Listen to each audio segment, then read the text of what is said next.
Hello everyone, welcome to our YouTube channel chemical educators. तो आज हम एक नया टॉपिक स्टार्ट करेंगे जिसका नाम है थर्मोडायनेमिक्स, जो कि बहुत इम्पोर्टेंट टॉपिक है आपका जाम के एग्जाम के पर्सपेक्टिव में, और आपका नेट और गेट में भी इससे बहुत ज़्यादा क्वेश्चन आता है। तो हम स्टार्ट करेंगे कौन सा टॉपिक, थर्मोडायनेमिक्स।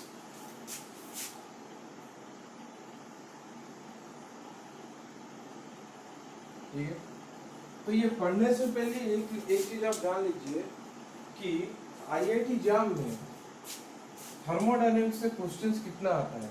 तो दो टॉपिक है, एक है थर्मोडायनेमिक्स, दूसरा है कौन सा, थर्मोकेमिस्ट्री।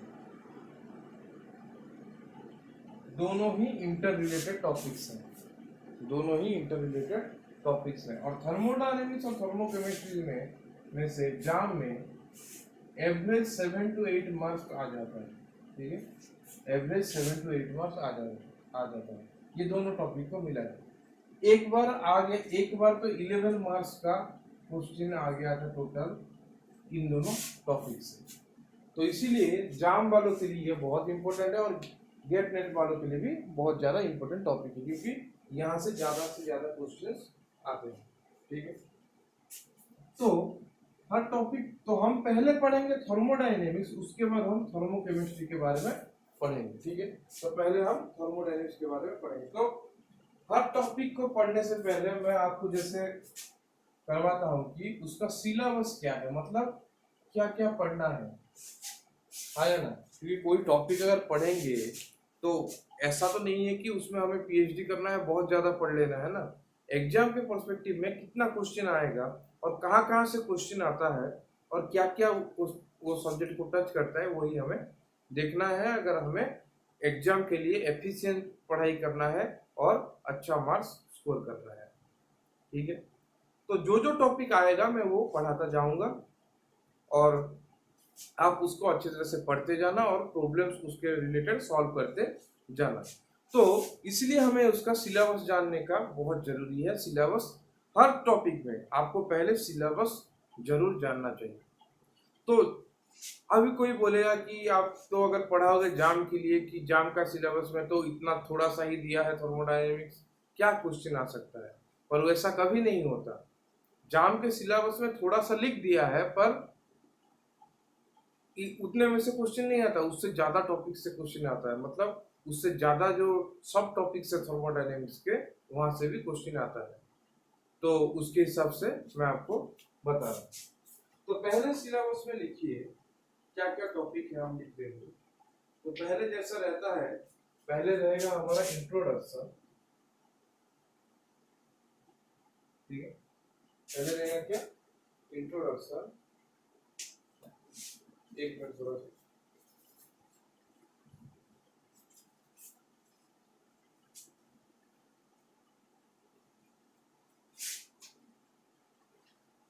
उसके बाद हमारा सेकंड में रहेगा, लिख लीजिए, यूनिट कन्वर्सन। क्योंकि कोई भी अगर टॉपिक पढ़ना है तो क्या क्या यूनिट उसमें यूज होता है और उसको हम इंटर कन्वर्ट कैसे करेंगे डिफरेंट यूनिट के साथ, वो हमें जानना है। Unit conversion in thermodynamics, dynamics and mathematics involve, कि क्या क्या मैथ्स का फॉर्मूला इसमें यूज होगा, वो हम पहले पढ़ लेंगे। क्योंकि बाद में फॉर्मूला आएगा, आप लोग बोलोगे फॉर्मूला कहाँ से आया, इसलिए हम पहले ही वो पढ़ लेंगे। उसके बाद तीसरा वाला आएगा मैक्स बॉर्न स्क्वायर। क्या, मैक्स बॉर्न स्क्वायर, और उसको क्या बोलते हैं, मैक्सवेल स्क्वायर भी बोलते हैं उसको, मैक्सवेल स्क्वायर भी बोलते हैं। और कुछ जगह पे उसको क्या बोलते हैं, मैजिक मैजिक स्क्वायर भी बोलते हैं। ठीक है, ये बहुत ही इंपॉर्टेंट सब टॉपिक है थर्मोडायनेमिक्स का, क्योंकि यहाँ से हमें थर्मोडायनेमिक्स के डिफरेंट रिलेशन कैसे इजीली हम याद रख पाएंगे, उसके रिलेटेड हमें हेल्प मिलता है। उसके बाद हम आएंगे क्या, मैक्सवेल स्क्वायर के बाद एंड मैक्सवेल रिलेशन। उस स्क्वायर को यूज करके कुछ रिलेशन हम निकालते हैं, उसको बोलते हैं क्या, मैक्सवेल रिलेशन। ठीक है, उसके बाद हम पढ़ेंगे साइक्लिक रूल।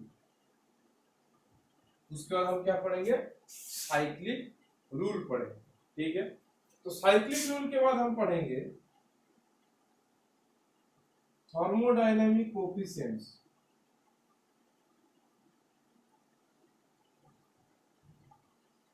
जो कि 3 रहता है, एक अल्फा, एक बीटा, एक गामा। क्या होता है ये हम पढ़ेंगे। ठीक है, उसके बाद नेक्स्ट में हम आएंगे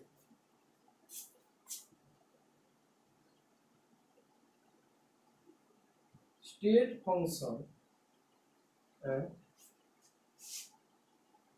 पाथ फंक्शन क्या होता है उसके बारे में पढ़ेंगे। क्या है state function and path function क्या होता है उसके बारे में पढ़ेंगे। यहां पे ही हम पढ़ेंगे क्या, यूलर्स थ्योरम के बारे में एंड इट्स एप्लीकेशन।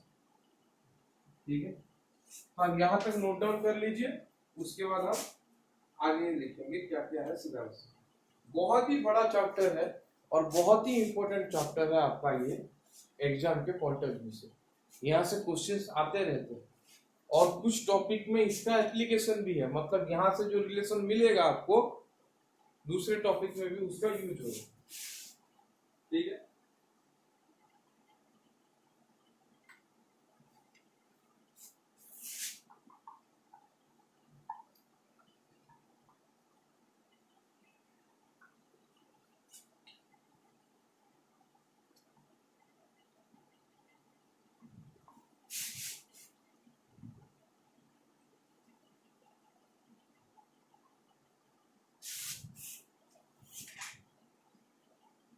उसके बाद हम पढ़ेंगे क्या,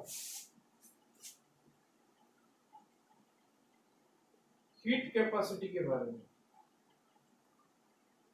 क्या, हीट कैपेसिटी के बारे में।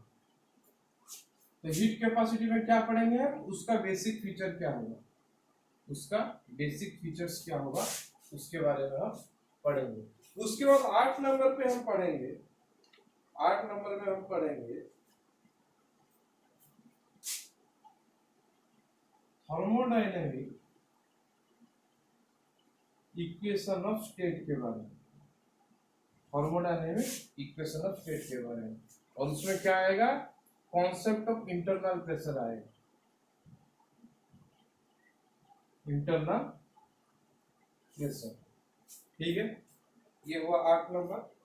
उसके बाद 9 नंबर में हम क्या पढ़ेंगे,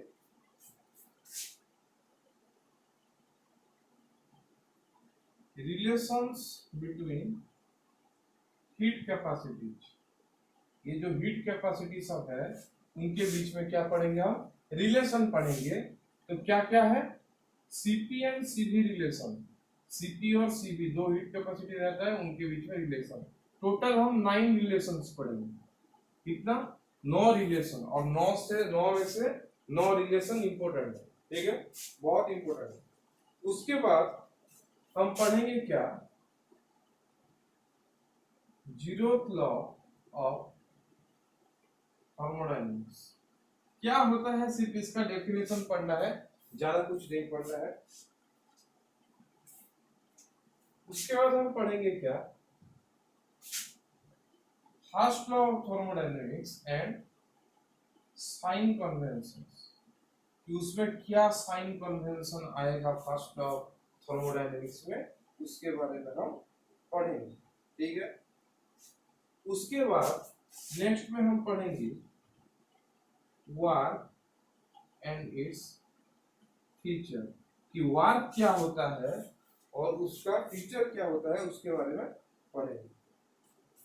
ठीक है, उसके बाद हम क्या पढ़ेंगे, देखिए उसके बाद बहुत इंपॉर्टेंट टॉपिक है जहां पे हम पढ़ेंगे क्या क्या, आइसोथर्मल एंड adiabatic प्रोसेस के बारे में। किसके बारे में, आइसोथर्मल और adiabatic प्रोसेस के बारे में। उसमें हम क्या क्या किस चीज का पढ़ेंगे, रिवर्सिबल के लिए भी पढ़ेंगे, इरिवर्सिबल के लिए भी पढ़ेंगे, दोनों के लिए पढ़ेंगे। और इन दोनों का ideal and non ideal system, ideal होगा या नॉन आइडियल होगा, दोनों के बारे में हम पढ़ेंगे, रिवर्सिबल और इरिवर्सिबल का आइसोथर्मल एंड एडियाबैटिक प्रोसेस। ठीक है, तो आइसोथर्मल एडियाबैटिक प्रोसेस क्या होता है, ये जब हम आगे पढ़ते जाएंगे सब आपको पढ़ाया जाएगा, आपको उसका चिंता करने का जरूरत ही नहीं। ठीक है, और इनका हम क्या क्या डिटरमाइन करेंगे वो भी जान लेते हैं। W डिटरमाइन करेंगे, Q डिटरमाइन करेंगे, डेल्टा H डिटरमाइन करेंगे और डेल्टा U डिटरमाइन करेंगे। W होता है वर्क, Q होता है क्या, हीट चेंज, डेल्टा H क्या होता है, एंथैल्पी चेंज, और डेल्टा U की क्या है, इंटरनल एनर्जी चेंज। ठीक है,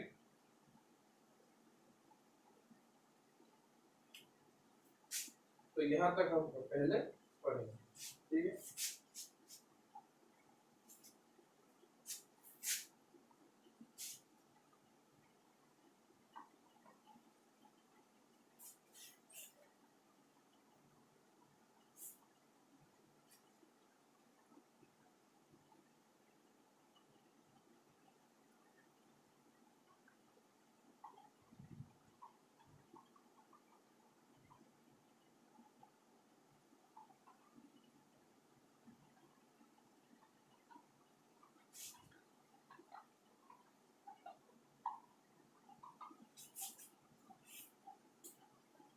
उसके बाद हम नेक्स्ट क्या पढ़ेंगे, देखिए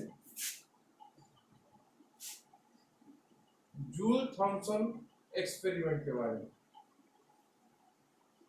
तो जूल थॉमसन एक्सपेरिमेंट में हम क्या पढ़ेंगे, इसको जेटी एक्सपेरिमेंट भी बोलते हैं।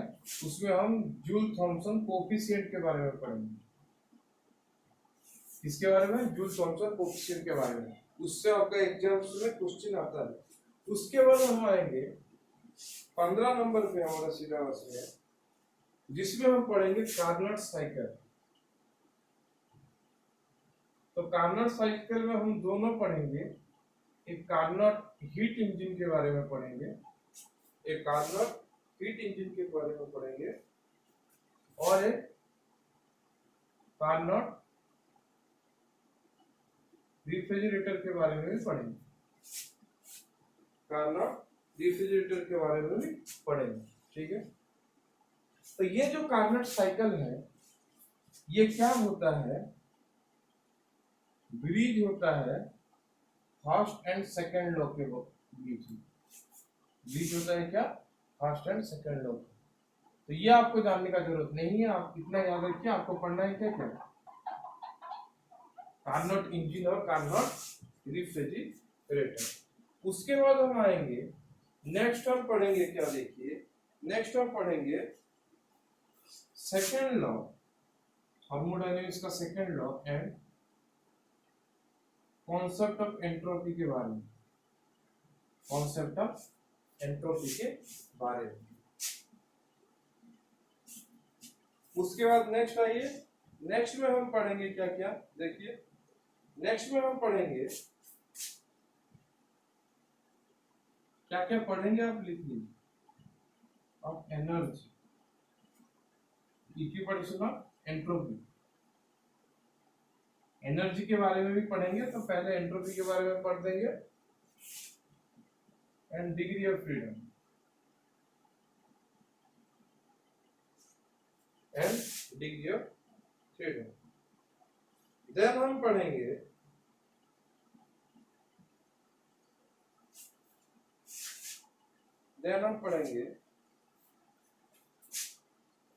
Determination of change in entropy. Change in entropy का डिटर्मिनेशन पढ़ेंगे, किसके लिए, फॉर फेज ट्रांसफॉर्मेशन। तो फेज ट्रांसफॉर्मेशन में क्या होगा, एंट्रोपी चेंज को हम पढ़ेंगे, और इसमें हम दोनों ही केस पढ़ेंगे, एक रिवर्सिबल भी पढ़ेंगे, इरिवर्सिबल के बारे में भी पढ़ेंगे। ठीक है,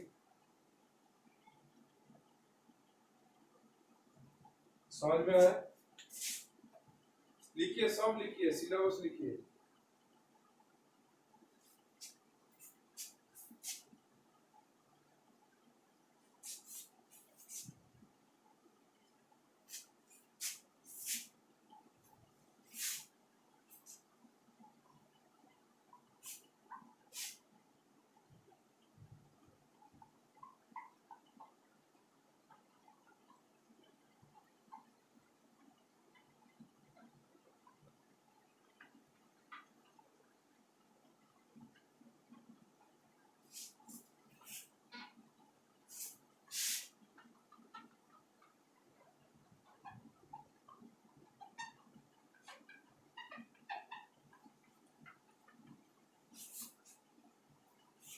ठीक है, उसके बाद नेक्स्ट आएंगे।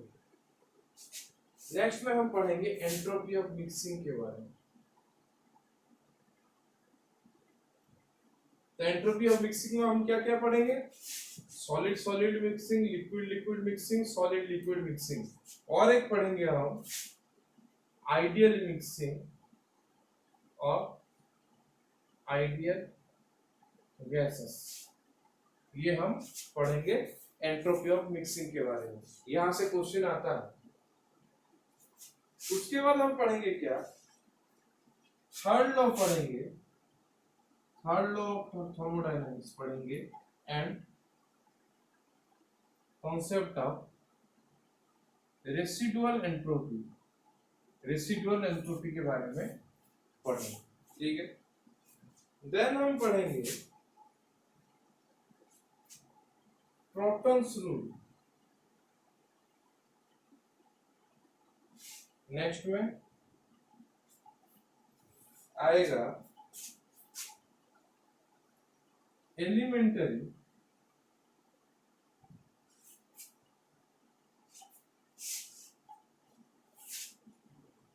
आइडिया ऑफ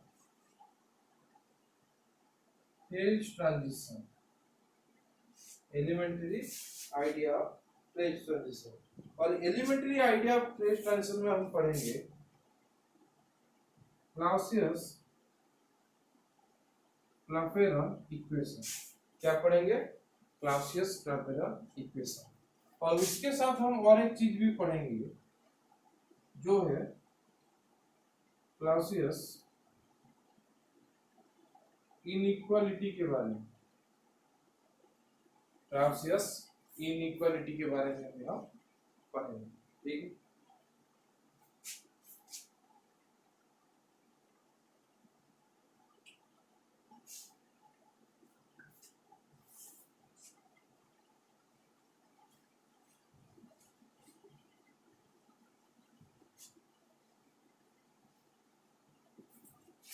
देन हम आएंगे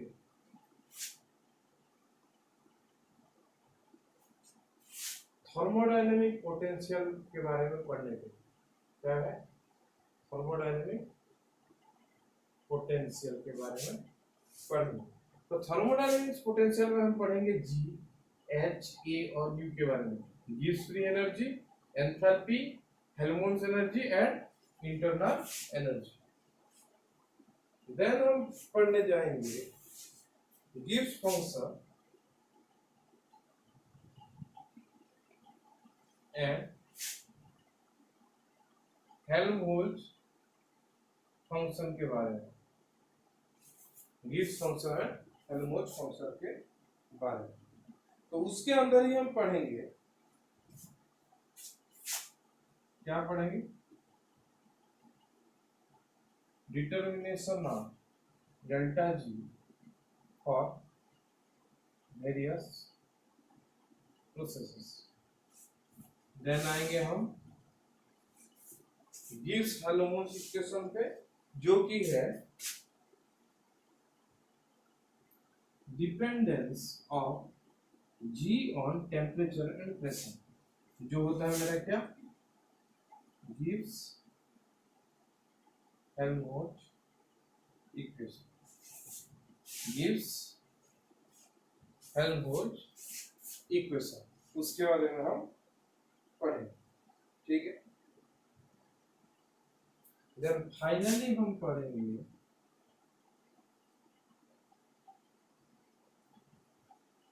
क्राइटेरिया ऑफ स्पॉन्टानिटी के बारे में।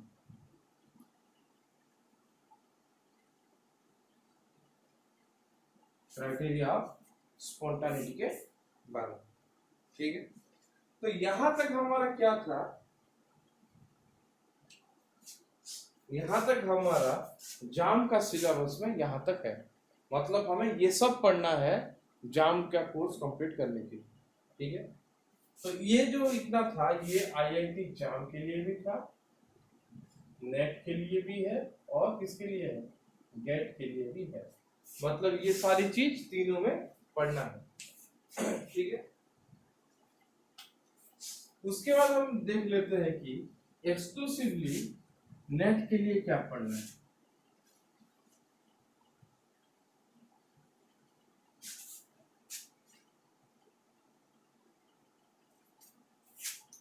तो नेट गेट के लिए एक्स्ट्रा क्या पढ़ना है, कुछ तो एक्स्ट्रा पढ़ना पड़ेगा ना सिलेबस, नहीं तो नेट गेट और जाम में क्या डिफरेंस होता है। तो उसमें पढ़ना है हमें थर्मोडायनेमिक्स ऑफ ओपन सिस्टम। तो आपको जानने के लिए एक चीज बता देता हूं, पहले हम जो भी पढ़े थे जाम के लिए, हम जो भी पढ़े थे सब क्लोज सिस्टम के लिए था, पर नेट गेट में क्या आएगा, ओपन सिस्टम के बारे में भी आएगा, ठीक है। तो ओपन सिस्टम में पहला आएगा पार्शियल मोलर क्वांटिटी के बारे में। क्या आएगा, पार्शियल मोलर क्वांटिटी के बारे में। दूसरा आएगा केमिकल पोटेंशियल के बारे में पढ़ेंगे। केमिकल पोटेंशियल क्या लिखते हैं, म्यू लिखते हैं, आया ना। उसके बाद हम आएंगे तीसरे में पढ़ेंगे dependence of mu on temperature and pressure, ठीक है। देन हम पढ़ेंगे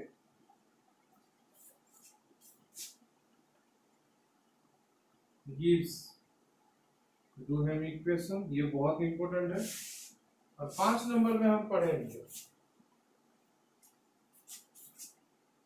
कॉन्सेप्ट ऑफ फिगरसिटी एंड एक्टिविटी। तो एक्टिविटी क्या होता है और फिगरसिटी क्या होता है उसके बारे में फाइनल हम पढ़ें। तो ये आपका पूरा सिलेबस है। तो मैंने आपको जाम का सिलेबस भी लिखवा दिया, प्लस नेट और गेट में भी क्या क्या आएगा वो भी आपको लिखवा दिया।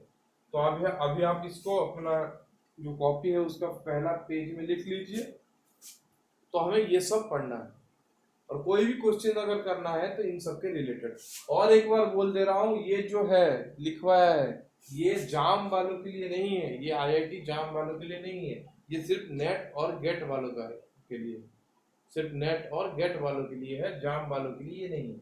जाम वालों के लिए सिर्फ क्लोज सिस्टम पढ़ना है, ओपन सिस्टम पढ़ना नहीं है, ठीक है।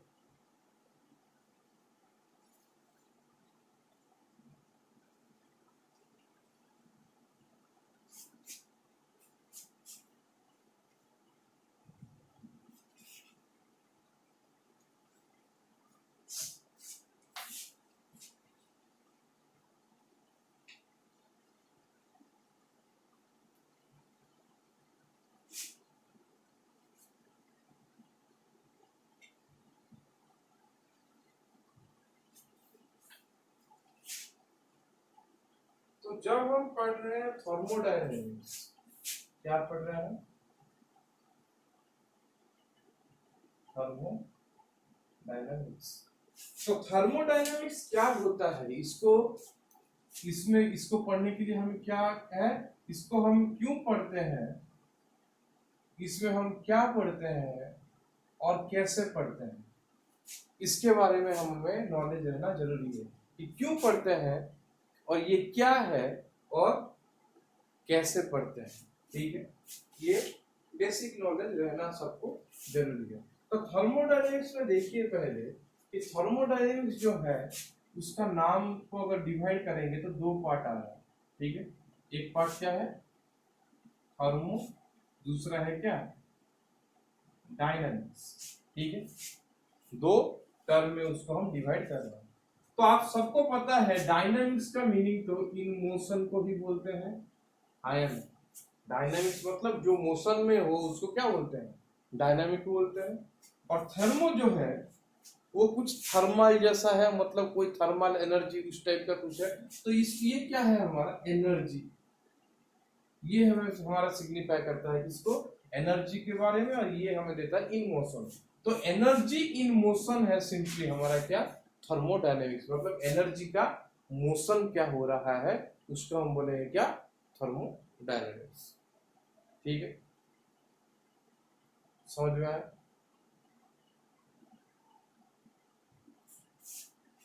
तो मेरा जो एनर्जी है आप अगर उसको डिवाइड करेंगे तो ये आइदर स्टैटिक रह सकता है और डायनामिक रह सकता है। डायनामिक मतलब क्या है, इन मोशन में रहेगा, और स्टैटिक मतलब क्या है, ये कांस्टेंट रहेगा, मतलब एक कांस्टेंट स्टेट में रहेगा, मतलब मूवमेंट नहीं होगा इसको। तो मूवमेंट जब नहीं होता तो इसको क्या बोलते हैं, एनर्जी फॉर्म भी बोलते हैं, एनर्जी फॉर्म भी बोलते हैं।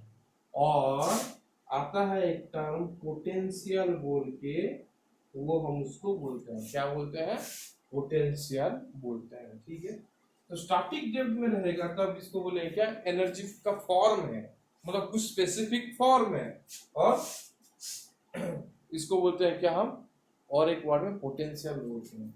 तो हमारा जो है जैसे H है, U है, और क्या था, A है और G है, मतलब gives free energy, Helmholtz energy, internal energy, and H क्या है, एंथैल्पी। कुछ जगह पे U को हम E भी लिखते हैं, कुछ जगह पे U को हम क्या लिखते हैं, E भी लिखते हैं, और A को हम कुछ जगह पे F भी लिखते हैं। कुछ जगह पे लिखा जाता है पर कुछ ये नहीं है, ये आपका नॉर्मल नोटेशन है। ठीक, तो इन सब को हम बोलते हैं क्या, पोटेंशियल। कौन सा पोटेंशियल बोलते हैं इन सबको हम, थर्मोडायनामिक पोटेंशियल बोलते हैं। समझ में आया। तो इन सब को हम बोलते हैं क्या, थर्मोडायनामिक पोटेंशियल।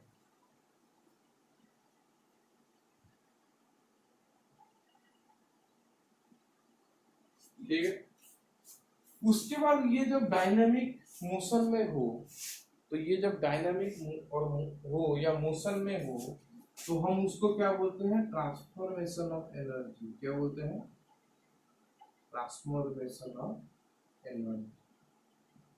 मतलब यहाँ पे एनर्जी का फॉर्म होता है और यहाँ पे हम बोलते हैं क्या, एनर्जी का ट्रांसफॉर्मेशन हो रहा है, मतलब एनर्जी एक टाइप से दूसरे टाइप में ट्रांसफॉर्म हो रहा है। क्या होता है एनर्जी का डिफरेंट टाइप, हम उसके बारे में भी थोड़ा चर्चा कर लेते हैं। तो आप देखिए आपके चारों तरफ बहुत सारा एनर्जी है। जैसे हम एनर्जी को क्लासिफाई कर सकते हैं कैसे, एक केमिकल एनर्जी भी हम बोल सकते हैं, न्यूक्लियर एनर्जी आप सबको पता है वो भी हम बोल सकते हैं, थर्मल एनर्जी भी बोलते हैं हम, और क्या बोल सकते हैं, मैकेनिकल एनर्जी भी बोल सकते हैं, हाँ या ना, और एक है इलेक्ट्रिकल एनर्जी भी बोल सकते हैं। ऐसे हर डिफरेंट टाइप ऑफ एनर्जी है, और भी ज्यादा फॉर्म्स है, पर ये कुछ एनर्जी का फॉर्म है। ठीक है, तो देखिए पकड़ लीजिए, आपको आपका आपके घर में फैन है, तो फैन कैसे चल रहा है, तो हम पहले क्या दे रहे हैं, इलेक्ट्रिसिटी दे रहे हैं, उसके बाद हम स्विच ऑन कर रहे हैं तो आपका फैन इलेक्ट्रिसिटी से चल रहा है। तो वहां पे क्या है, जो इलेक्ट्रिसिटी है वो इलेक्ट्रिकल एनर्जी है, पर जो फैन चल रहा है वो कौन सा एनर्जी है, मैकेनिकल एनर्जी है। मतलब जब हम स्विच ऑन करते हैं तो मेरा इलेक्ट्रिकल एनर्जी मैकेनिकल एनर्जी में कन्वर्ट हो रहा है। ठीक है, तो इलेक्ट्रिकल एनर्जी क्या हो रहा है, कन्वर्ट हो रहा है मैकेनिकल एनर्जी में, मतलब इसका एनर्जी का क्या हो रहा है, ट्रांसफॉर्मेशन हो रहा है इलेक्ट्रिकल से मैकेनिकल पे। तो हमें हमारा जो फैन है वो घूम रहा है। समझ में आया। और एक एग्जांपल आप पकड़ लीजिए, और एक एग्जांपल आप पकड़ लीजिए, पकड़ सकते हो कि जब आप अपना बाइक चलाते हो, सर बाइक स्कूटी जो भी हो कुछ भी चला रहे हैं, तो बाइक जब चलाते हैं तो क्या होता है, बाइक में पेट्रोल हम डालते हैं एज ए फ्यूल, तो क्या होता है, पेट्रोल जलता है, तो पेट्रोल जलने से क्या होता है, हीट पैदा होता है जो कि थर्मल एनर्जी होता है। उसके बाद थर्मल एनर्जी क्या करता है, बाइक को स्टार्ट करेगा और बाइक को क्या करेगा, चलाएगा। तो जब बाइक चलेगा तो कौन सा एनर्जी आ जाएगा, मैकेनिकल एनर्जी। तो जब हम बाइक चलाते हैं तब थर्मल एनर्जी क्या होता है, मैकेनिकल एनर्जी में कन्वर्ट होता है, मतलब उसका ट्रांसफॉर्मेशन होता है। तो इससे हम बोल सकते हैं कि हमारे चारों तरफ हम जो भी देख रहे हैं या जो हम जो भी काम कर रहे हैं या कुछ भी कर रहे हैं, सबके लिए एनर्जी का ट्रांसफॉर्मेशन जरूरी है। एक फॉर्म से दूसरे फॉर्म को अगर ट्रांसफॉर्म होगा तो ही हम क्या बोल सकते हैं कि कुछ हम काम कर पा रहे हैं। तो इसीलिए एनर्जी का एक आपको सबको पता है, आप पढ़ के आए होंगे स्कूल के टाइम से कि एनर्जी क्या होता है, कैपेसिटी ऑफ डूइंग वर्क, मतलब काम करने का कैपेसिटी को एनर्जी बोलते हैं।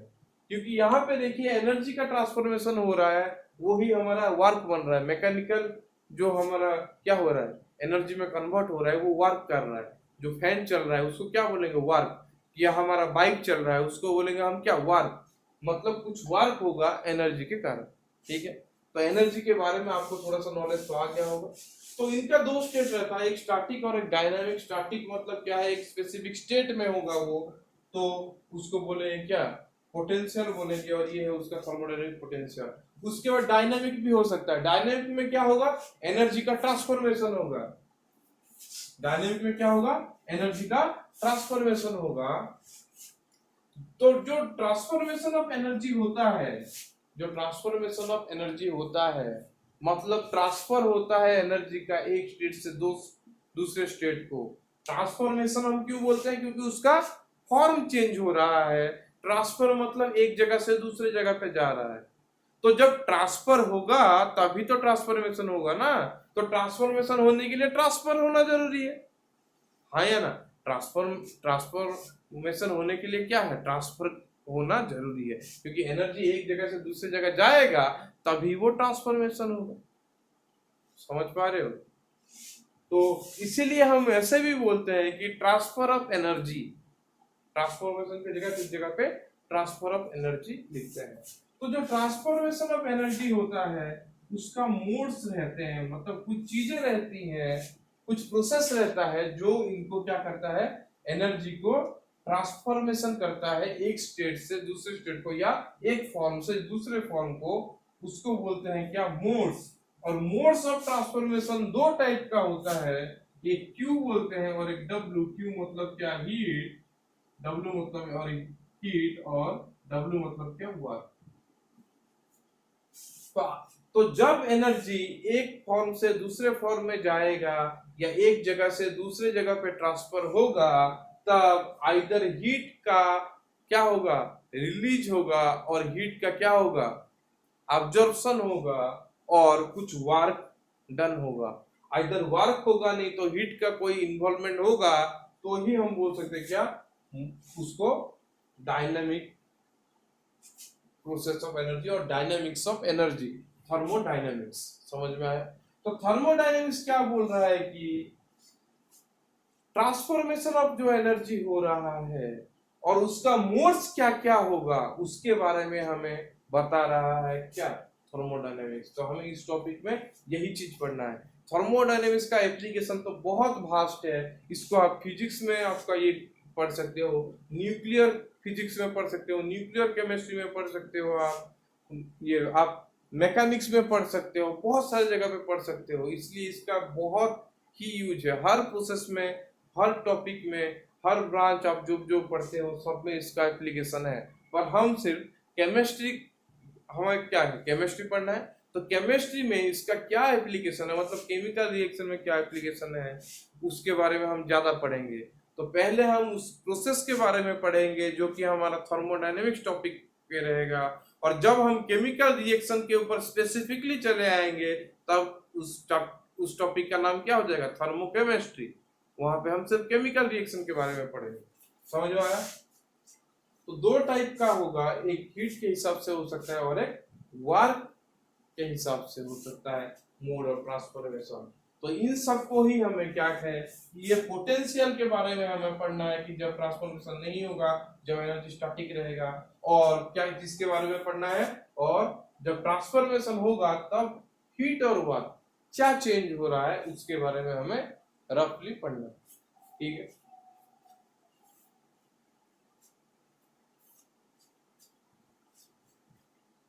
तो यहां तक आप नोट कर लीजिए क्या।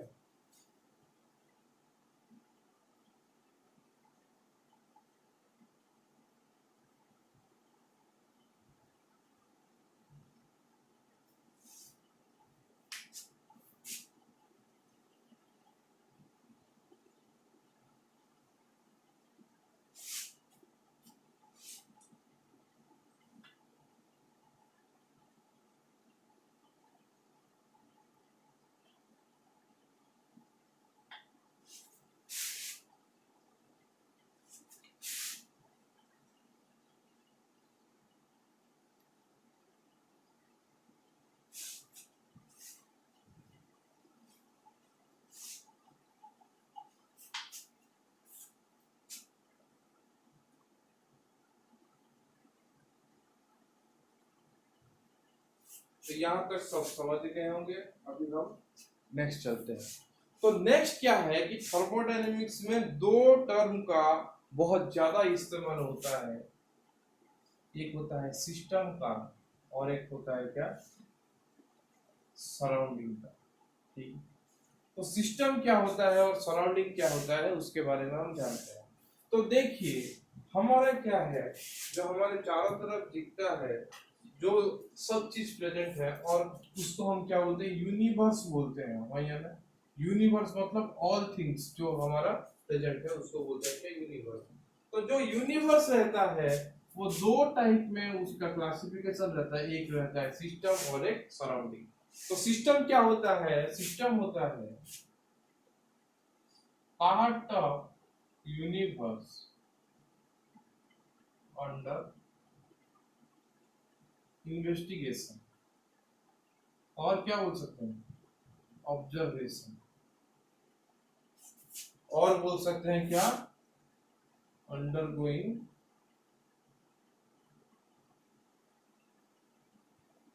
Thermodynamic change.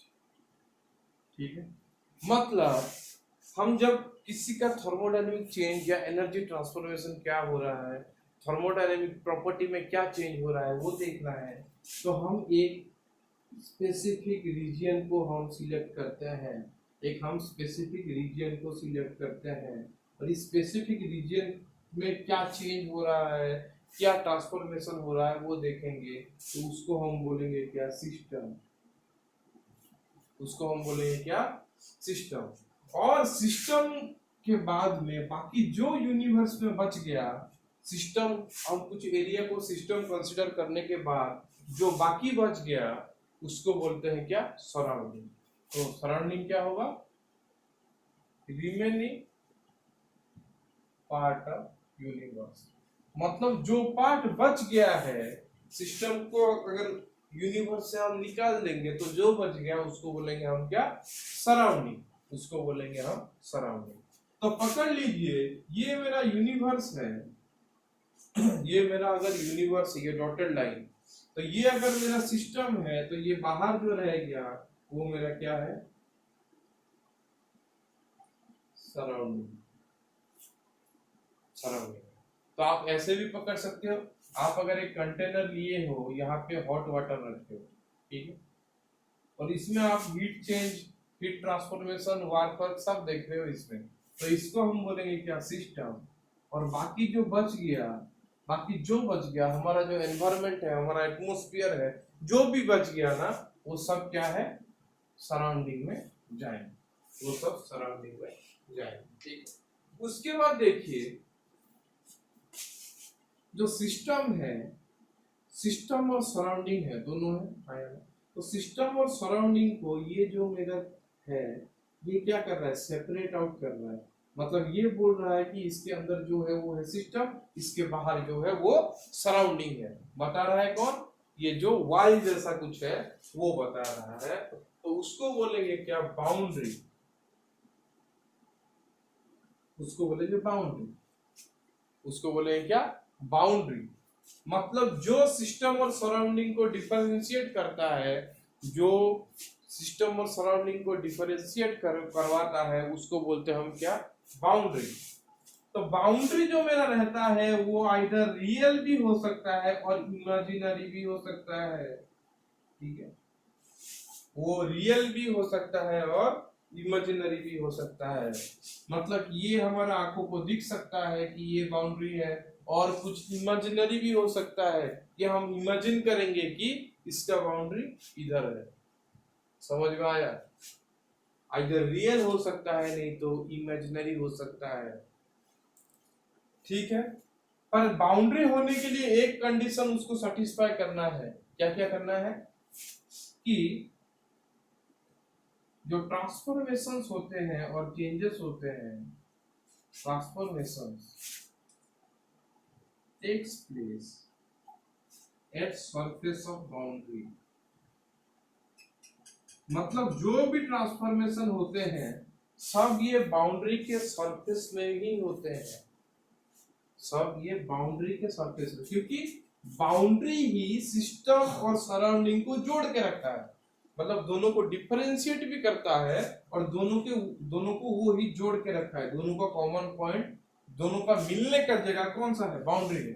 तो जो भी ट्रांसफॉर्मेशन होगा, जो भी चेंजेस होगा, सब कहां पे होगा, बाउंड्री के सरफेस पे ही होगा। तो मेरा बाउंड्री रियल भी हो सकता है, इमेजिनरी भी हो सकता है, और ट्रांसफॉर्मेशन कहां पे होगा, बाउंड्री पे ही होगा। और एक क्या है देखिए, और एक क्या है, और एक चीज है कि boundary does not interact with system और सराउंडिंग। तो ये जो बाउंड्री होता है ना, ये इसके सरफेस पे ट्रांसफॉर्मेशन होता है, पर ये नया सिस्टम के साथ इंटरेक्ट कर सकता है, ना ही वो सराउंडिंग के साथ इंटरेक्शन कर सकता है।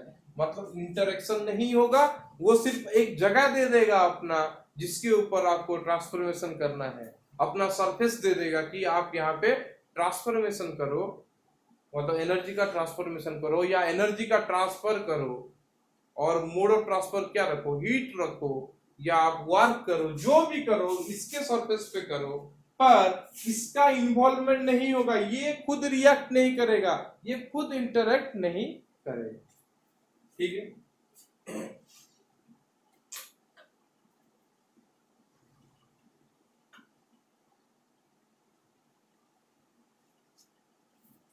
समझ में आया? तो इसको बोलते हैं क्या, बाउंड्री। तो बाउंड्री होने के लिए ये दोनों कंडीशन को सेटिस्फाई करना बहुत जरूरी है। तो अभी आप सबको समझ में आ गया होगा कि बाउंड्री क्या है और सिस्टम क्या है और सराउंडिंग क्या है। इतना ही बेसिक नॉलेज हमें जानना है। उसके बाद हम थोड़ा कुछ चीज देख लेते हैं, देन हम जाएंगे यूनिट कन्वर्सन के ओर, और यूनिट कन्वर्सन खत्म होने के बाद हम जाएंगे किसके, मैथमेटिक्स इन्वॉल्व। ये सब पहले हम पढ़ेंगे, क्योंकि ये सब पहले पढ़ने का जरूरत है, ठीक है। तो अभी देखिए और एक चीज कि मेरा जो बाउंड्री है, मेरा जो बाउंड्री है उसका क्लासिफिकेशन क्या क्या हो सकता है, फिर से देखिए। आइदर ये रियल होगा और क्या हो सकता है, इमेजिनरी भी हो सकता है, ठीक। और भी इसका क्लासिफिकेशन क्या हो सकता है, मेरा बाउंड्री परमिएबल भी हो सकता है, नॉन परमिएबल भी हो सकता है, सेमी परमिएबल का भी बात है, पर परमिएबल भी हो सकता है, और क्या हो सकता है, नॉन परमिएबल भी हो सकता है। तो परमिएबल मतलब क्या है, परमिएबल मतलब मैटर पास करेगा इसको देख के, और नॉन परमिएबल मतलब मेटल का फास्ट पैसेज नहीं होगा। और क्या है, थर्ड क्लासिफिकेशन है कि मेरा बाउंड्री जो है वो आइदर रिजिड हो सकता है मतलब और नॉन रिजिड भी हो सकता है। ये इसका स्ट्रेंथ को लेके है, ये इसका परमिएबिलिटी को लेके उसका क्लासिफिकेशन है, और ये उसका एग्जिस्टेंस को लेके कि रियल और इमेजिनरी। इमेजिनरी बाउंड्री भी रह सकता है, रियल बाउंड्री भी रह सकता है। ठीक,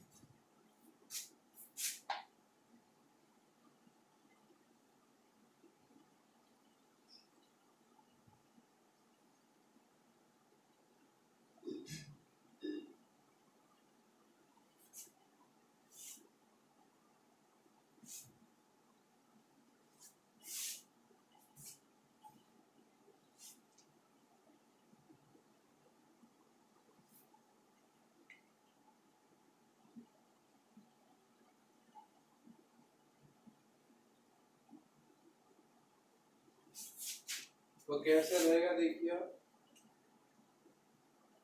ये जो सिस्टम है सराउंडिंग है और उसका बाउंड्री को बेस करके उसका ये सब को लेके हम सिस्टम को, जो हमारा सिस्टम है उसको 3 पार्ट्स में डिवाइड कर सकते हैं। क्या देखिए, इंटरेक्शन देखिए, क्या क्या इंटरेक्शन देखिए, एक है मैटर का और एक क्या है एनर्जी का। इंटरेक्शन, कौन सा इंटरेक्शन हम बोलेंगे, इंटरेक्शन मतलब हम सिंपल वर्ड में बोले कि हमारा क्या है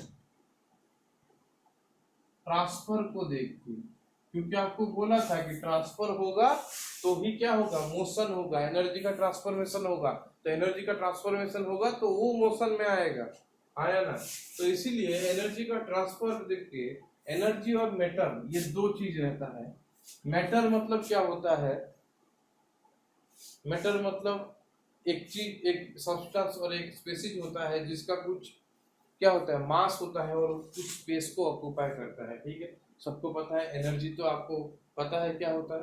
तो मैटर एंड एनर्जी का ट्रांसफर देख के सिस्टम जो होता है वो मेरा 3 पार्ट में क्लासिफाई होता है, 3 पार्ट में क्लासिफाई होता है।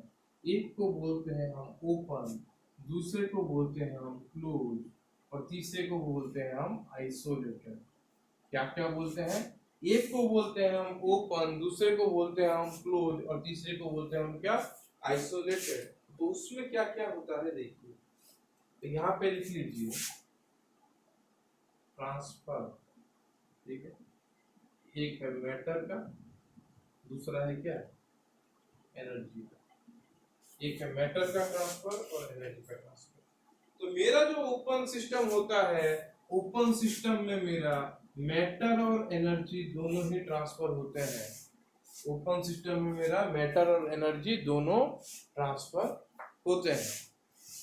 ठीक है, तो क्लोज सिस्टम में क्या होता है, मैटर का ट्रांसफर नहीं होता और एनर्जी का ट्रांसफर होता है। और आइसोलेटेड सिस्टम में इन दोनों में से कोई भी नहीं होता, इन दोनों में से कोई भी नहीं होता।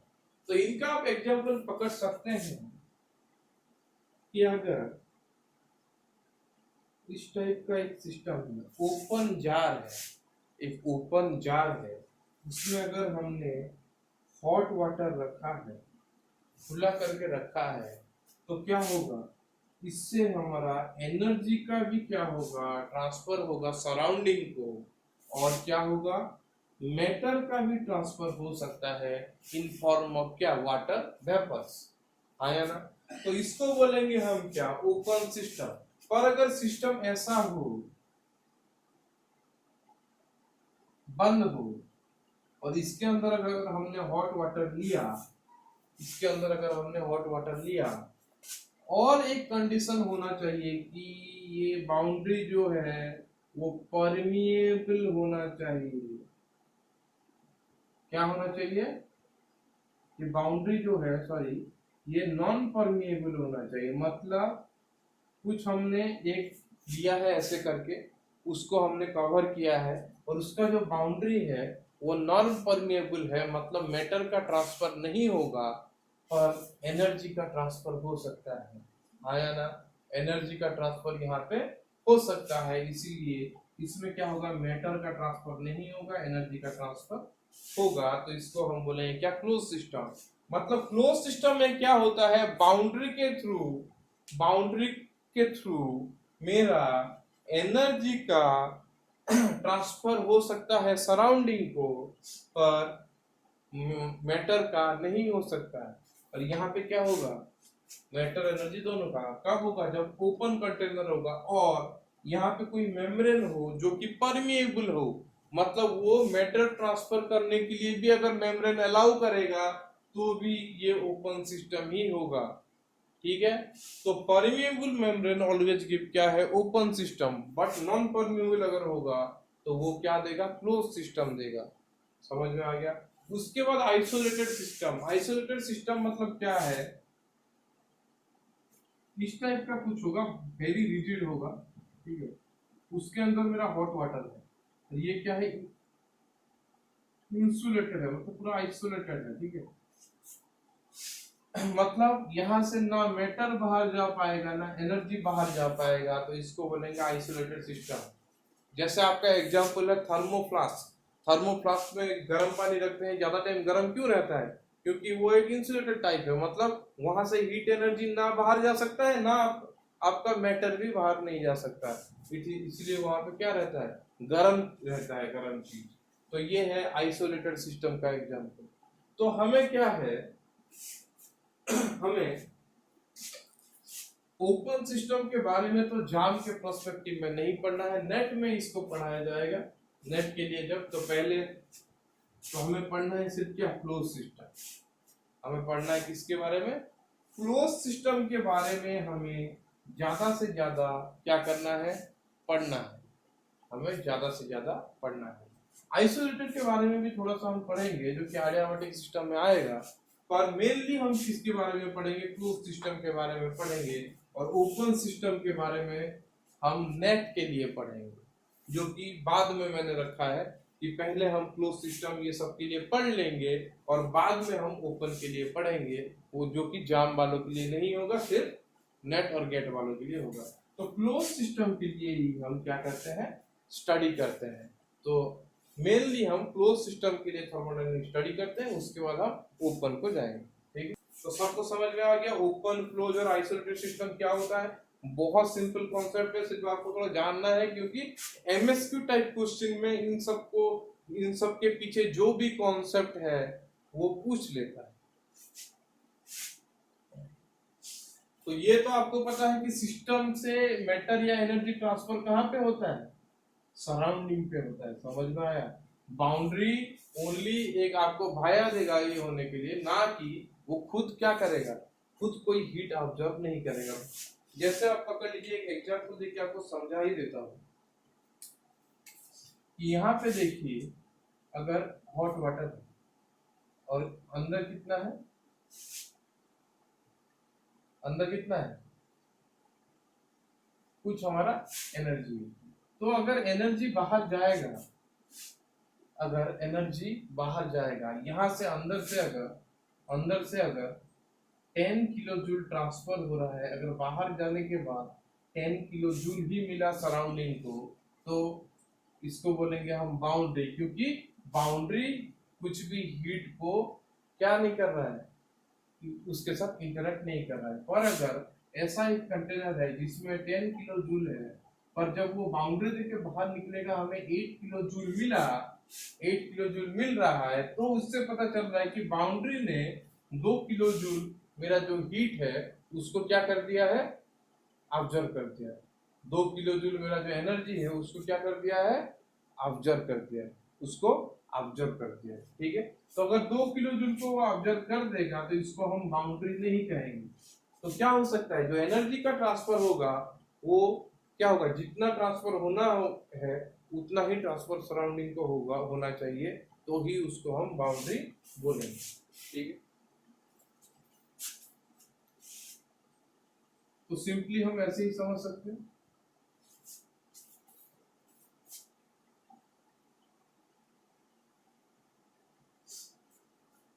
यहाँ तक तो सबको समझ में आ गया।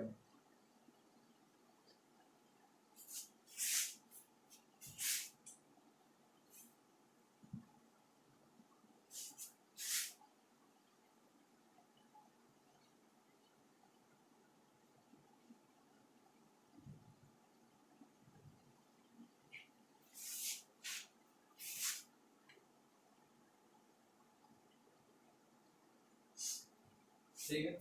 और एक चीज आप जानिए कि आपका जो Q होता है या W होता है ना, वो हर वक्त mode of transmission of energy होता है, और mode of transformation of energy होता है, ना कि वो खुद एनर्जी होता है। तो जो हमारा हीट Q है ये खुद एनर्जी नहीं है। कोई कोई जगह पे लिख देता है कि इसको हीट को थर्मल एनर्जी भी लिख देता है, हाँ या ना, वो नहीं होता। हमारा हीट एनर्जी नहीं होता है। हीट क्या होता है? Mode of transmission of energy होता है। ये चीज आप याद रखना, ठीक है। तो उसके बाद हम क्या आएंगे कि हमें क्या क्या पढ़ना है, हमें क्या क्या, तो हमें पढ़ना है किसके बारे में? थर्मोडायनेमिक पोटेंशियल के बारे में। पहले क्या क्या पढ़ना है?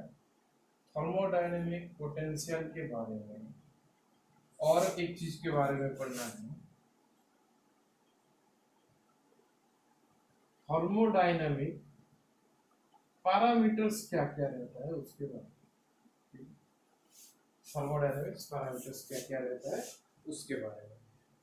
तो देखिए, थर्मोडायनेमिक पोटेंशियल तो आपको मैंने जो बता दिया था, जो उसका क्या रहता है, फॉर्म, एनर्जी का फॉर्म बोलते हैं। मतलब वो जब स्टेडी स्टेट में रहता है, स्टैटिक स्टेट में रहता है, तब क्या क्या है, एच यू था, ए और क्या था, जी था। ये था थर्मोडायनेमिक पोटेंशियल। और एक थर्मोडायनेमिक पोटेंशियल रहता है म्यू, और एक थर्मोडायनेमिक पोटेंशियल रहता है म्यू। ये कब होता है? जब मेरा सिस्टम ओपन रहता है। जब सिस्टम ओपन रहता है तो मेरा 5 थर्मोडायनेमिक पोटेंशियल रहते हैं, और थर्मोडायनेमिक पैरामीटर क्या क्या रहते हैं वो भी देख लीजिए। थर्मोडायनेमिक पैरामीटर क्या क्या रहते हैं? टी रहता है, एस रहता है, टी रहता, एस रहता है, पी रहता है, भी रहता है, और एन रहता है। क्योंकि क्योंकि ओपन सिस्टम में मेरा मैटर और एनर्जी दोनों का ट्रांसमिशन हो रहा है, दोनों का ट्रांसफर हो रहा है। तो मैटर का ट्रांसफर किसके ऊपर डिपेंड करता है? नंबर ऑफ मोल्स n, क्योंकि n ही होता है अमाउंट ऑफ सब्सटेंस, आया ना, amount of substance number of mole देता है ना, ये नंबर ऑफ मोल है ना, तो मास को ये हुआ। उसके बाद जो एनर्जी है उसका जो ट्रांसफर हो रहा है दो मोड में हो रहा है, एक है Q के तरफ और एक है W के हिसाब से। इधर वर्क डन में उसका मोड में ट्रांसमिशन होगा, नहीं तो Q के मोड में ट्रांसमिशन होगा। आप सबको पता है Q का फॉर्मूला है TdS और W का है -PdV। ये हम आगे पढ़ेंगे, पर एक बेसिक से बता दिया। तो क्या क्या पैरामीटर मुझे मिला? T मिला, S मिला, P मिला, V मिला और N मिला। तो ये है मेरा 5 थर्मोडायनेमिक पैरामीटर जो कि ओपन सिस्टम के लिए काम आएंगे। अभी मैं अगर क्लोज सिस्टम के बारे में पढ़ रहा हूं तो क्लोज सिस्टम में क्या होगा? मैटर का नहीं होगा कुछ भी, मैटर का ट्रांसफर, सिर्फ एनर्जी का ट्रांसफर होगा। तो एनर्जी का ट्रांसफर अगर होगा तो यहाँ पे Q और W के ऊपर ही डिपेंड करेगा क्या? थर्मोडायनेमिक पैरामीटर, ना कि किसके ऊपर डिपेंड करेगा? N के ऊपर। तो थर्मोडायनेमिक पैरामीटर हो जाएगा इसके लिए TSPV, 4 थर्मोडायनेमिक पैरामीटर, और थर्मोडायनेमिक पोटेंशियल भी 4 होगा, HUAG। केमिकल पोटेंशियल सिर्फ ओपन सिस्टम के लिए रहता है, जब जहां पे मास का चेंज होगा और अमाउंट ऑफ सब्सटेंस का चेंज होगा और मैटर का चेंज होगा। पर फ्लूइड में वो नहीं हो रहा है। तो ये 4 थर्मोडायनेमिक पोटेंशियल और ये 4 थर्मोडायनेमिक पैरामीटर, इनके बारे में ही हमें पढ़ना है ज्यादा, और इनके बीच में क्या रिलेशनशिप होगा, क्या होगा, उसके बारे में ही पूरा थर्मोडायनेमिक्स में पढ़ना है। इन चारों के तरफ और इन चारों के बीच में क्या क्या रिलेशनशिप हो सकता है उसके बारे में ही हमें सिर्फ पढ़ना है, क्योंकि हमें क्लोज सिस्टम के बारे में पढ़ना है। समझ में आया? तो यही हमें पढ़ना है। तो क्या हमें पढ़ना है वो अच्छी तरह से हम जान गए हैं। ठीक है।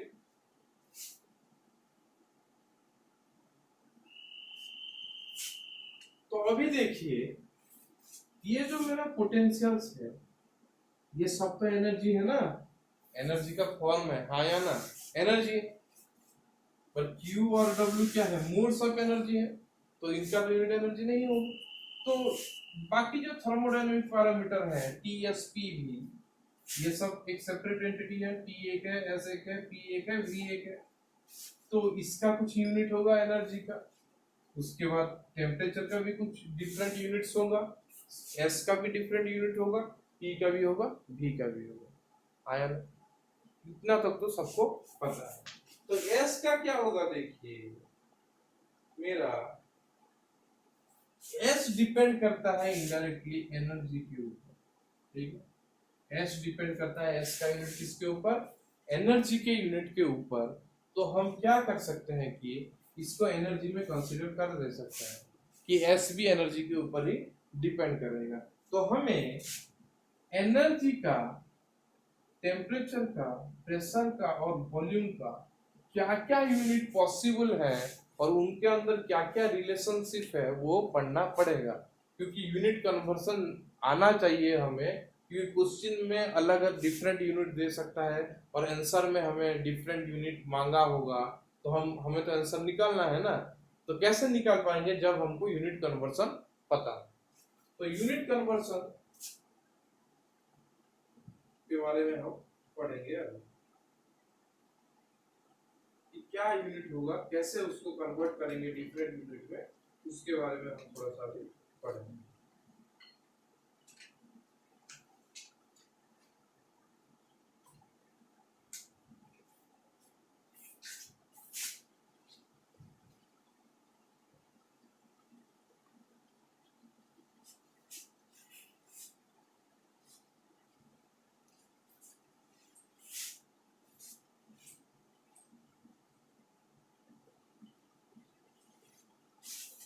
तो हमारा पहला यूनिट, पहला किसका आएगा यूनिट कन्वर्सन, पहला आएगा टेम्परेचर।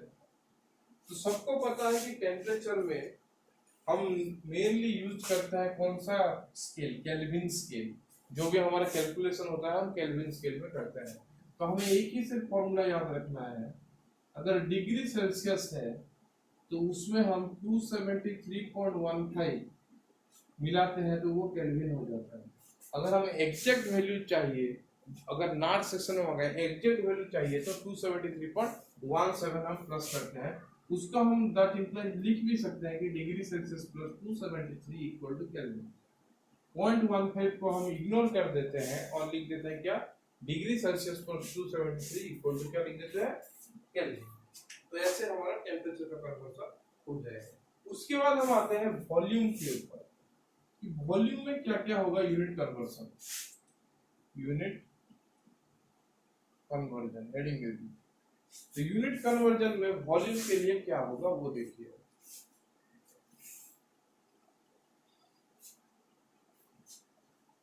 तो मेरा जो वॉल्यूम है,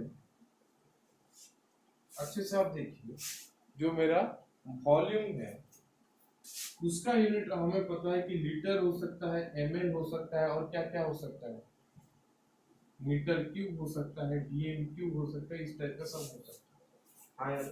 तो हमें क्या जानना है कि क्या होगा। तो आप हर वक्त जानना कि 1 मीटर क्यूब इक्वल टू होता है 10 टू द पावर 3 लीटर और 1000 लीटर होता है। क्या होता है, 1 metre cube equal to 10 to the power 1000 litre होता है, और एक 1 लीटर इक्वल टू होता है 10 to the power 3 ml। 10 to the power 3 क्या होता है, ml होता है। तो इनको रिलेट करके हम बहुत सारा यूनिट निकाल सकते हैं, इनको रिलेट करके हम बहुत सारे डिफरेंट यूनिट निकाल सकते हैं। तो देखिए, लीटर को ml में ये है, मीटर क्यूब को लीटर में ऐसे हम लिख सकते हैं। तो आप सबको क्या पता है, अगर हम कन्वर्ट करें मीटर को डीएम क्यूब में तो क्या होगा, बोलिए। मीटर को अगर डीएम क्यूब में कन्वर्ट करें तो हम क्या लिख सकते हैं कि 1 मीटर इक्वल टू 10 डेसीमीटर, है या ना। 1 मीटर इक्वल टू 10 डेसीमीटर। तो 1 मीटर क्यूब इक्वल टू क्या होगा 10 to the power cube decimetre cube, हाँ या ना। तो मेरा 10 टू द पावर 3 लीटर क्या हो जाएगा 10 to the power 3 DM cube हो जाएगा। तो दैट इम्प्लाइज मैं क्या लिख सकता हूँ 1 litre equal to 1 DM cube. तो लीटर को अगर डीएम क्यूब में कन्वर्ट करना है तो हम ऐसे कर सकते हैं। वैसे पकड़ लीजिए अभी हमें सीएम क्यूब में कन्वर्ट करना है, तो मैं जानता हूं कि 1 सीएम इक्वल टू क्या होगा 100 क्या होगा, और 1 मीटर इक्वल टू 100 सीएम होगा, आया ना। That implies 1 metre cube equal to मैं लिख सकता हूं क्या 10 to the power 6 CM cube.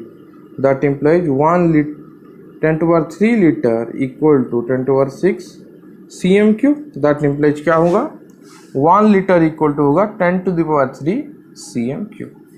तो 10 to the power 3 CM cube, और सीएम क्यूब को सीसी भी लिखते हैं क्यूबिक सेंटीमीटर। क्या है क्यूबिक सेंटीमीटर। अभी देखिए 1 लीटर का वैल्यू कितना है 10 to power 3 M equal to क्या होगा 10 टू पावर 3 सीएम क्यूब। तो यहां से हमें मिल जाएगा 1 ml इक्वल टू क्या होगा 1 CM cube. 1 ml equal to क्या होगा 1 सीएम क्यूब। तो ऐसे हम क्या कर सकते हैं कन्वर्जन कर सकते हैं किससे डिफरेंट यूनिट के अंदर, डिफरेंट यूनिट के अंदर, ठीक है। तो क्या क्या हमें फॉर्मूला मिला, ये दो मिला, ये वाला एक मिला, ये एक मिला, और फाइनल वाला ये वाला एक मिला। और एक फॉर्मूला भी हम बना सकते हैं कैसे, अगर हमें मीटर क्यूब और एमएल में करना है तो 1 metre cube equal to 10 to power 3 litre equal to 10 to power 3 into 10 to power 3 millilitre.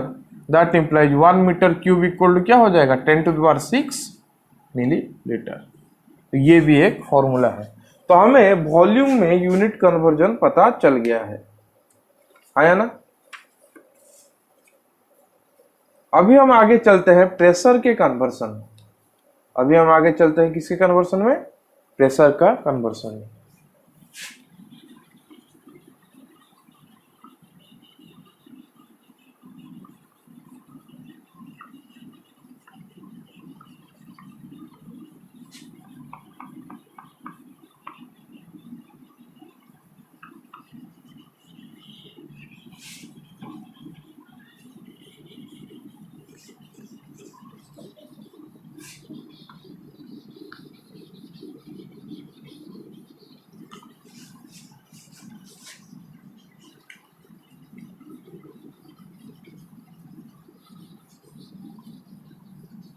तो प्रेशर में क्या होगा देखिए, तो मेरा प्रेशर में मेरा यूनिट्स कुछ रहते हैं, जैसे एक रहता है एटीएम, दूसरा रहता है बार, और एक रहता है टॉर, और क्या रहता है MM of Hg, CM of Hg, और एक रहता है क्या पास्कल, और एक रहता है क्या पास्कल। तो हम कैसे इंटर कन्वर्ट करेंगे, तो आप सबको पता है प्रेशर इक्वल टू क्या होता है फोर्स बाय एरिया होता है, हाँ या ना। फोर्स का यूनिट हमें ऐसा ही में पता है न्यूटन होता है, इसका मीटर स्क्वायर होता है, तो न्यूटन मीटर -2 है प्रेशर का यूनिट, और न्यूटन मीटर -2 को ही बोलते हैं क्या pascal. Newton metre to the power -2 को भी बोलते हैं क्या पास्कल। तो 1 एटीएम इक्वल टू क्या होता है देखिए, 1 एटीएम इक्वल टू कितना पास्कल होता है वो हमें देखना है। होता है 101325 पास्कल, और उसको हम लिख सकते हैं 1.01325 इंटू 10 टू पावर 5 पास्कल। 1 2 3 4 5 हो गया, और नियरली इक्वल टू इसको लिख देते हैं 1.013 इंटू 10 टू पावर 5 पास्कल, ठीक है। तो ये हो गया एटीएम और पास्कल के अंदर कन्वर्जन, एटीएम और पास्कल के अंदर कन्वर्सन, ठीक है। उसके बाद जानिए 1 बार इक्वल टू होता है 10 to the power 5 pascal. 1 bar equal to क्या होता है 10 टू द पावर 5 पास्कल, ठीक है। तो मैं लिख सकता हूं कि लिख सकता हूँ कि 1 ATM इक्वल टू होगा 1.01325 बार, क्योंकि 10⁵ पास्कल को मैं लिख दूंगा बार, तो नियरली इक्वल टू हम कैलकुलेशन के टाइम में उसको शॉर्टकट में लिख देते हैं इतना बार। ठीक है, इतना बार। ये वाला भी आप यूज कर सकते हो, ये वाला अगर यूज करोगे तो अच्छे से आपको रिजल्ट मिलेगा। तो नॉट सेक्शन के क्वेश्चन में हर वक्त ये वाला एक्सप्रेशन यूज करना। ठीक है, देन आएंगे हम MMHG पे। किस में आएंगे? MMHG पे। तो 1 ATM इक्वल टू क्या होता है?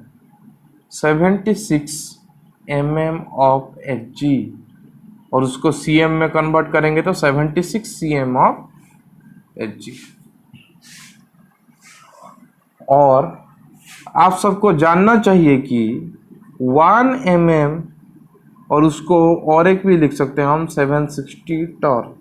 तो मेरा 1 mm of Hg equal to क्या होगा? 1 टॉर होगा।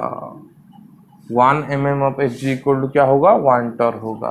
तो ये है ATM को आपको टॉर, mm ऑफ Hg और cm ऑफ Hg में कन्वर्ट करना, और ये वाला है mm ऑफ Hg और टॉर के अंदर रिलेशनशिप।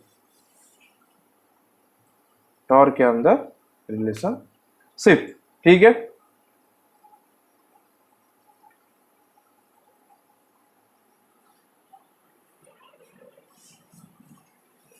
तो इसको अभी इरेज करता हूं।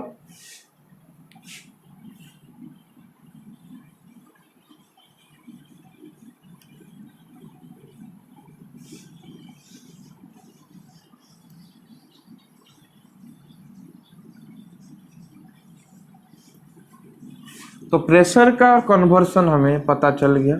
अभी हम पढ़ते हैं कि इसका प्रेशर खत्म हो गया, वॉल्यूम खत्म हो गया, टेम्परेचर खत्म हो गया, तो लास्ट वाला बचा एनर्जी का कन्वर्सन। लास्ट वाला बचा क्या? एनर्जी का कन्वर्सन। ठीक है, तो एनर्जी क्या होता था मेरा? एनर्जी का कन्वर्सन देखेंगे तो एनर्जी मेरा होता था फोर्स इनटू डिस्टेंस, मतलब न्यूटन मीटर उसका यूनिट होगा। न्यूटन मीटर उसका यूनिट होगा।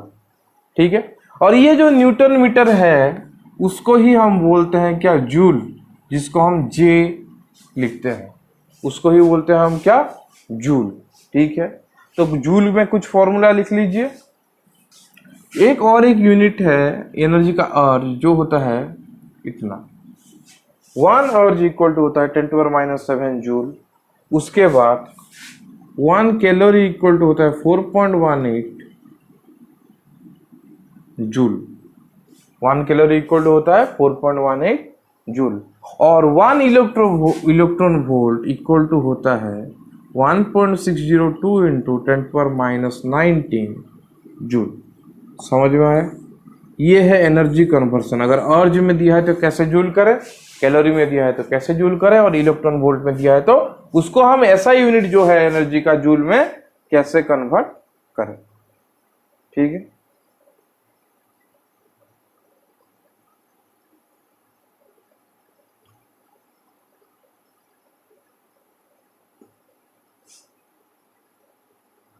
समझ में आया? उसके बाद देखिए, आप सबको पता है, क्या पता है कि जूल इक्वल टू क्या होगा? 1 joule equal to 1 newton metre होगा। आया ना? तो उसको हम ऐसे लिख सकते हैं कि 1 newton metre -2 into metre divided by metre -2। ऐसे लिख सकते हैं या नहीं? हाँ या ना?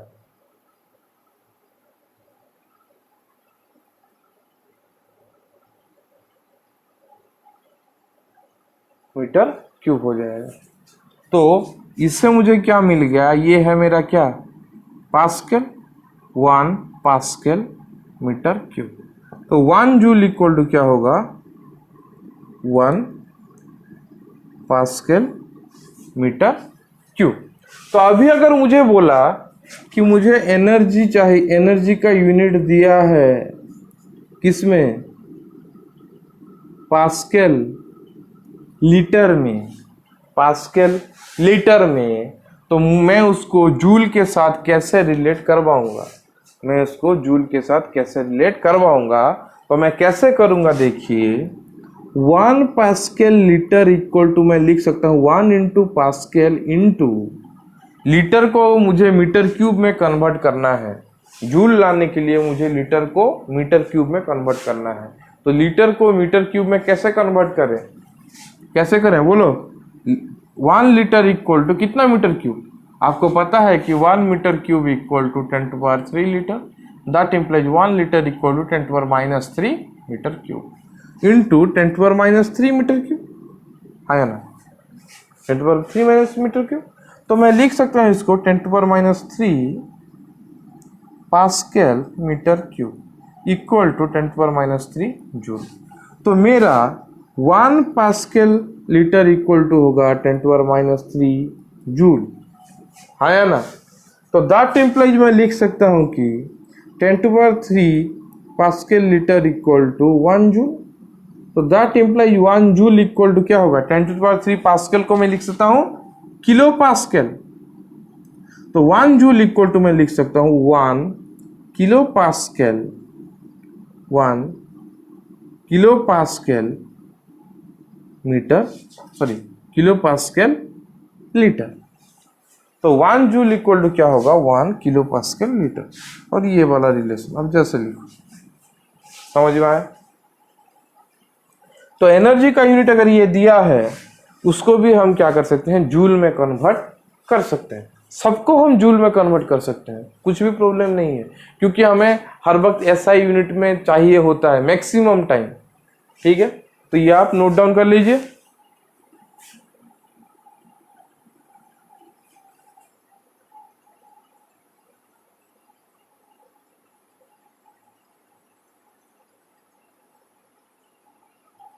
ठीक है,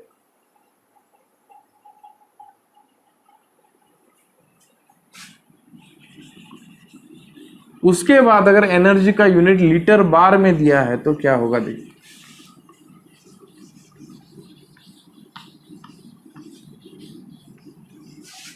अगर लीटर बार में दिया है, अगर एनर्जी का यूनिट लीटर बार में दिया है, ठीक, और बार लीटर में दिया है, तो 1 लीटर बार और 1 बार लीटर इक्वल टू हम क्या लिख सकते हैं, 1 लीटर। तो 1 बार इक्वल टू कितना पास्कल होता है, अभी देखना है आपको। तो 1 बार इक्वल टू मेरा होता था 10⁵ पास्कल, आयन 10⁵ पास्कल। उसके बाद 1 लीटर इक्वल टू क्या होता था, 10⁻³ mq into 10⁵ pascal equal to मैं लिख सकता हूँ 10⁻² पास्कल मीटर क्यूब। तो मेरा जो पास्कल मीटर क्यूब है वो ही मेरा जूल है, तो दैट इक्वल टू 10⁻² क्या हो जाएगा, जूल। तो दैट इम्प्लाइज 1 लीटर बार और बार लीटर इक्वल टू हो जाएगा 10⁻² जूल। ठीक है, अगर लीटर बार दिया तो ऐसे होगा। अगर ऐसे दिया है कि एटीएम लीटर दिया है और लीटर एटीएम दिया है तो कैसे होगा, देखिए। तो मैं लिख सकता हूँ 1 लीटर एटीएम, आया ना। तो 1 लीटर एटीएम, तो 1 लीटर को मैं क्या करूंगा, मीटर क्यूब में कन्वर्ट कर दूंगा, तो क्या हो जाएगा 10⁻³ मीटर क्यूब। उसके बाद 1 एटीएम को मुझे कन्वर्ट करना है किस में, 1 एटीएम को मुझे कन्वर्ट करना है पास्कल में। तो कैसे करेंगे, देखिए। तो वो होता था 1.01325 इंटू 10⁵ पास्कल, आया ना।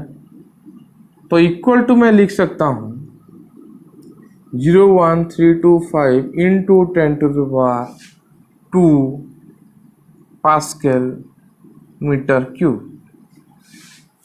Pascal metre cube. तो पास्कल मीटर क्यूब जूल होता है, तो मैं लिख सकता हूँ 1.01325 इंटू 10⁻² जूल। तो 1 लीटर एटीएम में अगर एनर्जी दिया है तो वो होगा इतना। उसके बाद इसको मैं बार के साथ भी कंपेयर कर सकता हूँ, लीटर एटीएम लीटर बार, तो क्या हो जाएगा 1 litre ATM 10⁻² joule equal to 1 litre bar equal to 1.01325 litre bar. ठीक है, तो आपको समझ में आ गया होगा कि एनर्जी भी अगर दिया है डिफरेंट डिफरेंट यूनिट में, तो हम कैसे कन्वर्ट कर सकते हैं एक यूनिट से दूसरे यूनिट पे। ठीक है, आज सिर्फ बेसिक ही पढ़ रहे हैं, मतलब यूनिट कन्वर्सन, उसके बाद मैथमेटिक्स क्या क्या इन्वॉल्व है वही पढ़ेंगे। नेक्स्ट क्लास में हम एक्चुअल थर्मोडायनेमिक्स में जो जो पढ़ना है वो स्टार्ट करेंगे। ठीक है, तो पहले तो बेसिक पढ़ना पड़ेगा ना।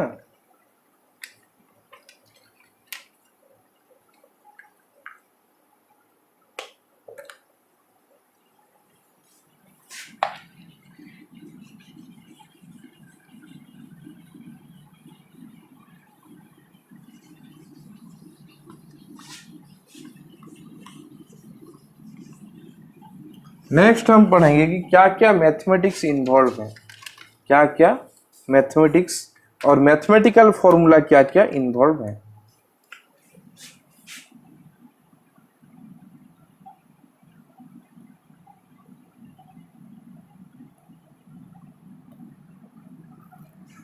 ग्राफ के बारे में नहीं पढ़ा रहा हूं, ग्राफ के बारे में आपको मैंने पढ़ा दिया था काइनेटिक्स में। तो पहला आएगा क्या, डिफरेंशियल फॉर्मूला आएगा सर। क्या आएगा पहले, डिफरेंशियल फॉर्मूला। तो डिफरेंशियल फॉर्मूला में क्या क्या रहेगा, एक रहेगा जैसे आपका dc/dx है, जहां पे c क्या है, कांस्टेंट है, तो उसका वैल्यू आता है क्या, 0। आया ना, उसका वैल्यू आता है 0। वैसे ही dxn/dx वो क्या होता है, n × x n-1। थर्ड वाला फॉर्मूला है d/dx ऑफ cxn। ऐसा अगर है तो कांस्टेंट बाहर चला जाएगा और वो डेरिवेटिव हो जाएगा xn का, तो वो हो गया c × n × x n-1। समझ में आया, कांस्टेंट डेरिवेटिव के बाहर जा सकता है। ठीक है, उसके बाद अगर d/dx ऑफ sin x है तो उसका आंसर है क्या, cos x होगा। वैसे ही derivative of with respect to s of cos x equal to हो जाता है minus sin x, equal to हो जाता है क्या, माइनस sin x। देन आएगा d/dx ऑफ a⁴x, जहां पे a क्या है, कोई एक कांस्टेंट टर्म है, तो क्या होगा, ax ln a होगा उसका डिफरेंशिएशन और डेरिवेटिव। ठीक है, उसके बाद आएगा मेरा d/dx ऑफ e⁴x, वो होता है क्या, e⁴x। समझ में आया। देन है v�III में आएगा formula d/dx of ln x। तो ln x का डेरिवेटिव क्या होता है, 1/x होता है। ये कब होगा, जब x > 0 होगा, क्योंकि x अगर <0 होगा तो उसका ln निकल नहीं सकता, उसका ln निकल नहीं सकता। तो यहां तक आप सबने लिख लिया होगा। इस साइड का इरेज करता हूं।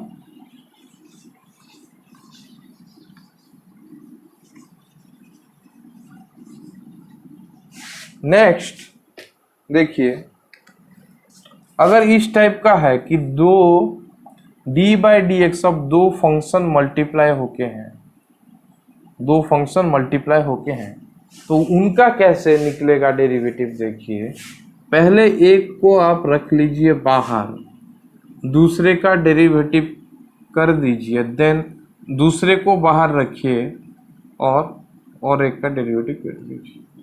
समझ में आया। तो एक को बाहर रखना है, एक का डेरिवेटिव करना है, प्लस उसका उल्टा होगा। ठीक है, देन आएगा क्या,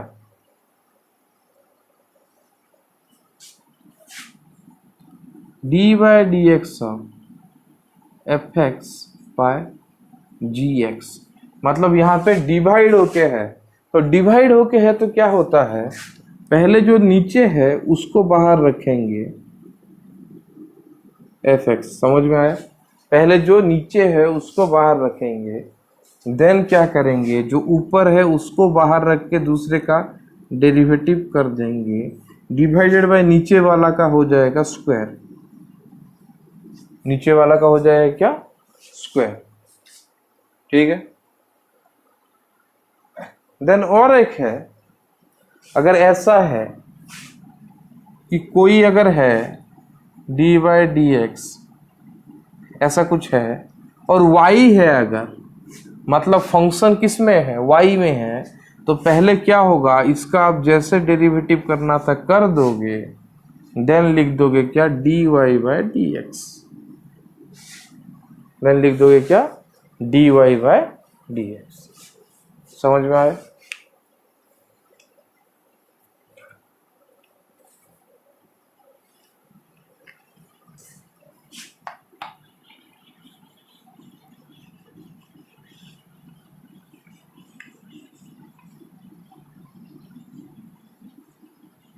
तो ये कुछ डेरिवेटिव का जनरल फॉर्मूला है जो आपको जानना है, ये आप सबको पता होगा, मैं बता दे रहा हूँ क्योंकि कुछ बच्चों को पता नहीं रहता, जिनका मैथ का बैकग्राउंड नहीं होता, केमिस्ट्री में बहुत सारे बच्चे पढ़ते हैं जिनका मैथ्स का बैकग्राउंड नहीं होता, तो उनके लिए है।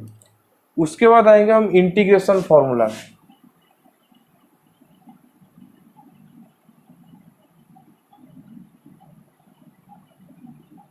उसके बाद हम आएंगे इंटीग्रेशन फॉर्मूला। तो इंटीग्रेशन फॉर्मूला में पहला वाला है dx का इंटीग्रेशन जो होगा x प्लस सी, जहाँ पे c होता है कोई एक कांस्टेंट, तो इसको बोलते हैं हम इंडेफिनाइट इंटीग्रल। अगर इस टाइप का हो वो a टू b है dx, तो पहले क्या करेंगे, उसका इंटीग्रेशन निकालेंगे, और डेफिनाइट में c नहीं रहता, उसका लोअर लिमिट अपर लिमिट डालेंगे और वैल्यू पुट कर देंगे, x के जगह लोअर लिमिट और अपर लिमिट पुट कर देंगे। तो मैं सिर्फ इंडेफिनाइट के लिए बता रहा हूँ, आप लोग डेफिनाइट के लिए वहां से खुद ही निकाल सकते हो। वैसे अगर है कि integration of X N D X है, तो ये क्या होगा, X N plus one by N plus one, ठीक है। वैसे अगर ऐसे है, c रहेगा, इंडेफिनाइट में c रहेगा, डेफिनाइट में c नहीं रहेगा। वैसे अगर है k X N D X, जहाँ पे k क्या है, कांस्टेंट है, तो कांस्टेंट बाहर चला जाता है और ये एक्स एन डी एक्स हो जाएगा, तो ये क्या हो जाएगा, k into X to the power n plus one divided by n plus one plus C, ठीक, इस टाइप का हो जाएगा। उसके बाद अगर e to the power x जैसा फॉर्म है, तो e टू द पावर का integration e to the power x ही रहता है, e to the power x का इंटीग्रेशन क्या रहता है, e to the power x ही रहता है। देन अगर ऐसा है 1 बाई एक्स डी एक्स, क्योंकि आप एक चीज जानिए कि इंटीग्रेशन डेरिवेटिव का उल्टा होता है, मतलब इसका अगर इंटीग्रेशन क्या होगा, ln x प्लस सी, तो जो आंसर का अगर डेरिवेटिव आप करोगे तो आपको ये वाला टर्म मिलना चाहिए, तो ये हो गया क्या, ln x प्लस सी।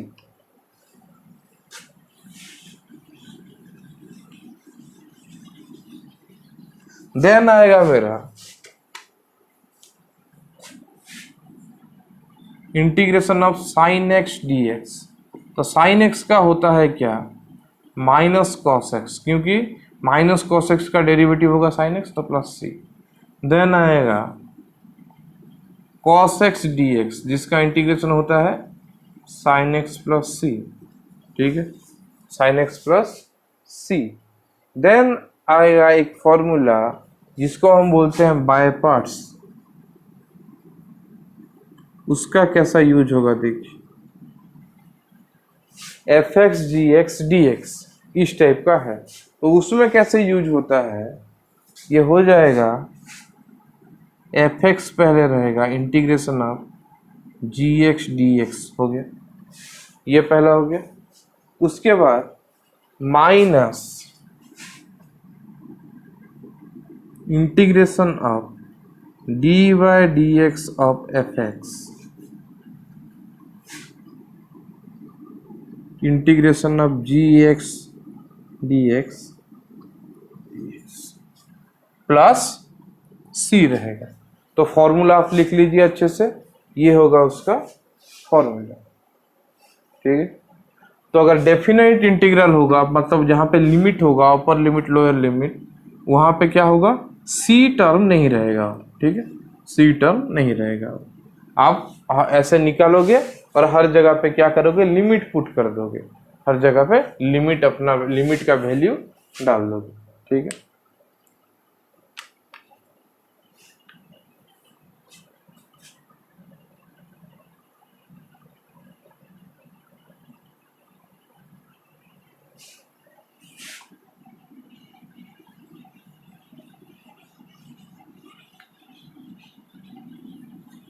तो इंटीग्रेशन का फॉर्मूला खत्म हुआ। अभी कुछ लॉगरिदमिक वैल्यू देखते हैं जो आपको चाहिए होगा कैलकुलेशन में। तो कुछ लॉगरिदम का वैल्यू देखना है।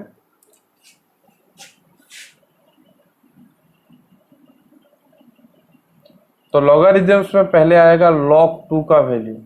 log 2 का वैल्यू आप सबको पता है 0.3010 होता है। ठीक है, वैसे log 3 का वैल्यू क्या होता है, 0.4771। हाँ या ना, 4771। उसके बाद आपको कोई अगर पूछेगा, पकड़ लीजिए, एक एग्जाम्पल दे देता हूँ, बाकी आप ऐसे कर सकते हो। log 4, तो उसको आप log 2 का स्क्वायर बताएंगे, 2 इंटू log 2 कर देंगे, क्योंकि लॉगरिदम का वो प्रॉपर्टी है। ये क्या हो जाएगा, 2 इंटू 0.3010 इक्वल टू हो गया 0.6020। ऐसे आप खुद भी निकाल सकते हो इनका वैल्यू। देन क्या आएगा, log 5 का वैल्यू आएगा, 5 का वैल्यू आएगा। उसका वैल्यू कितना होता है, देखिए 0.694, और सॉरी 699, 694 नहीं आया था, 699। उसके बाद 5 नंबर पे आइए, log 7 का वैल्यू 0.8451। ये चाहिए आप लोगों को, जो जो चाहिए मैं वो बता रहा हूँ। उसके बाद आएगा log 10 का वैल्यू 1 होता है, और एक लॉगरिदम जैसा लॉन है, जहाँ पे यहाँ पे बेस क्या रहता है, 10 रहता है, जहाँ पे बेस ई रहता है उसको बोलते हैं क्या, लॉन।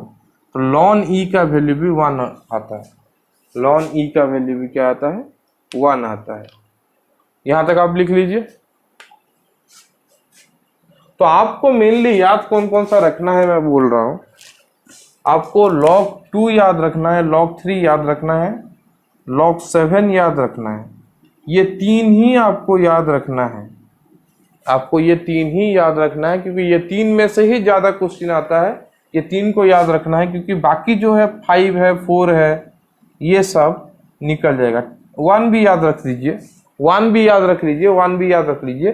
तो 5, 4 और जितना भी आएगा, 9 आए, 8 आए, वो सब इनमें से ही निकल जाएगा। कैसे निकलेगा वो देखते हैं। ठीक है, तो ये हो गया क्या, कुछ लॉगरिदम्स का वैल्यू जो आपको चाहिए।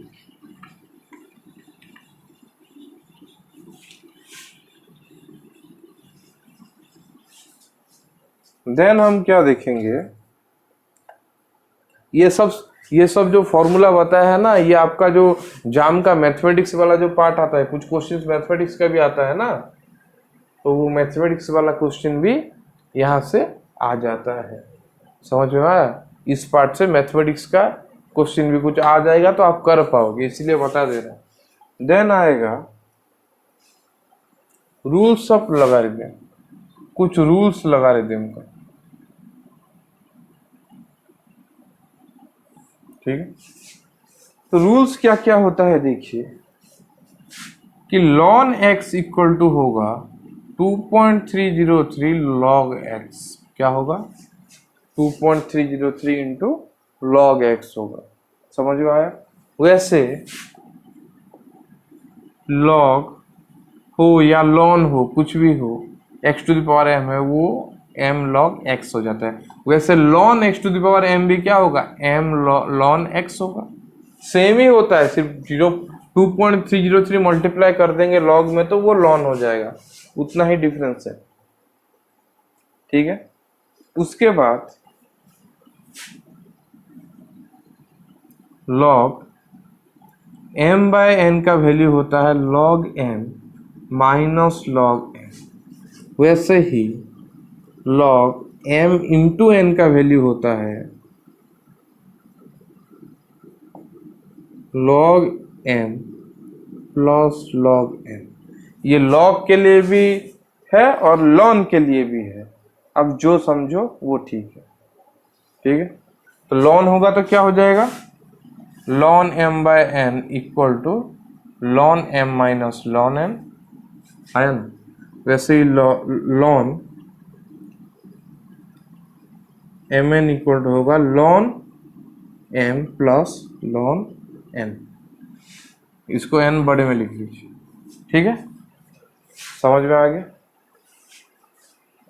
देन आएगा एक फॉर्मूला, क्या आएगा, अगर log a equal to b है, अगर log a equal to b है तो क्या होगा, देखिए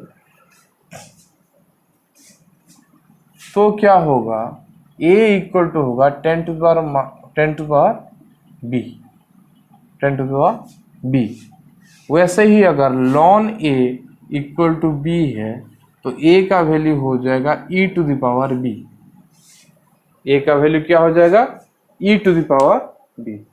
बेसिक मैथमेटिक्स है।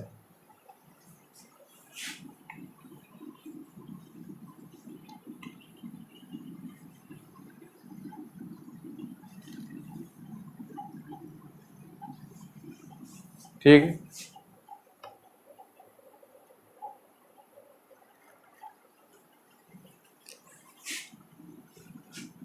समझ में आया।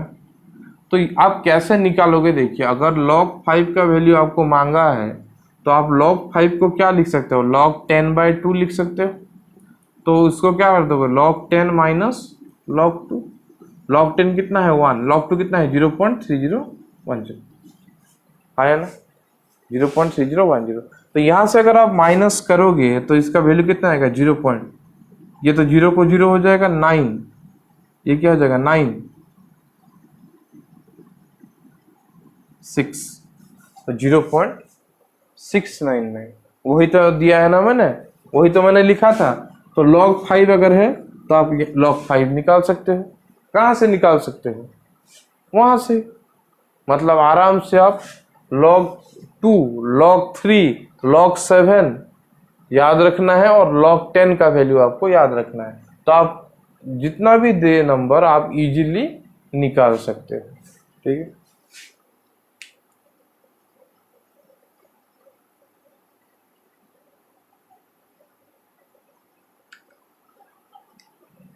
तो ये हमारा मैथमेटिक्स खत्म हो गया, जो इन्वॉल्व है आपका इस सब्जेक्ट में। तो आज का क्लास का तो इतना खत्म हो गया, ये पढ़ना था हमें। नेक्स्ट क्लास में हम क्या क्या पढ़ेंगे अभी आपको बता देता हूँ।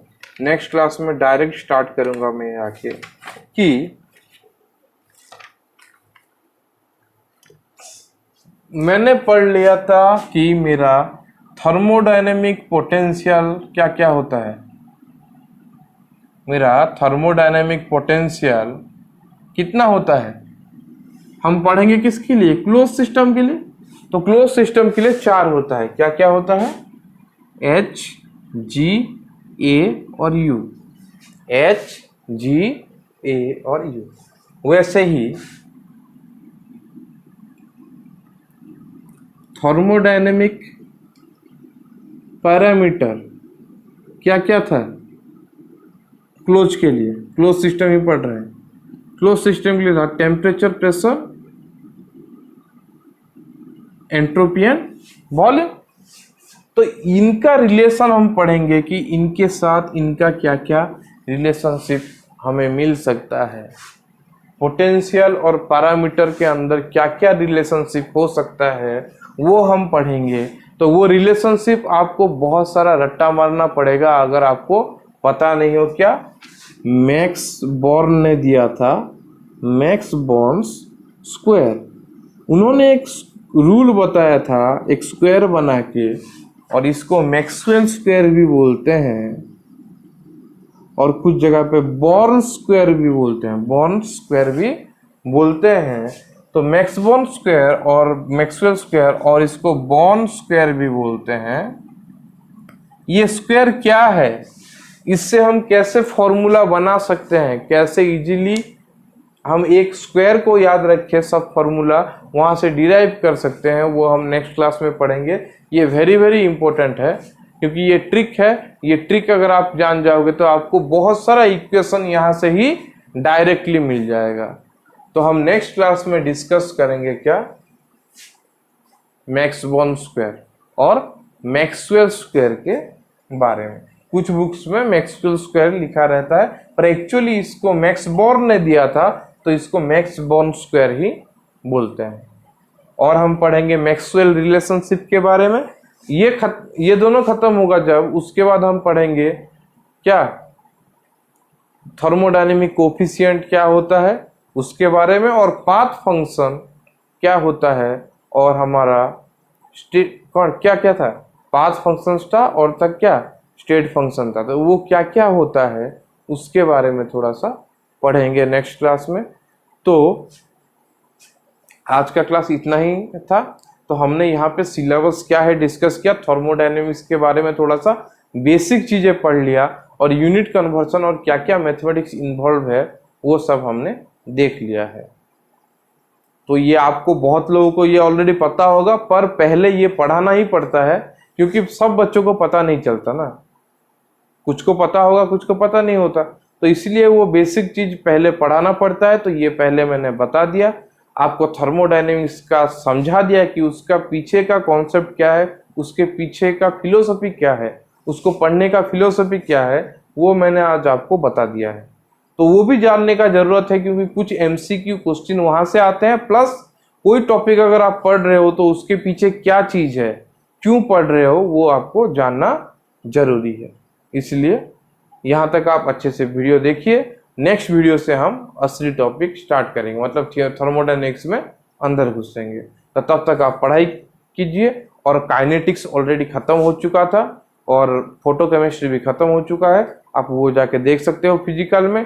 इनऑर्गेनिक में तो आपका बॉन्डिंग खत्म हो चुका है, कोऑर्डिनेशन चल रहा है, और मेन ग्रुप एलिमेंट्स भी चल रहा है, अब वो जाके भी चेकआउट कर सकते हो। अगर आपको बेसिक जानना है तो मोल कॉन्सेप्ट का भी मैंने कुछ क्लास किया था, जो आपके जाम के एग्जाम के रिलेटेड, और नेट और गेट जो दे रहे हैं उनको भी बहुत हेल्प करेगा वो बेसिक समझने में। वो भी ऑलरेडी अपलोडेड है, आप जाके देख सकते हो, और अगर अच्छा लगेगा तो अपने दोस्तों के साथ भी शेयर कर सकते हो। तो आज का क्लास यहाँ ही रखता हूँ। अच्छे से रहिए, पढ़ाई कीजिए।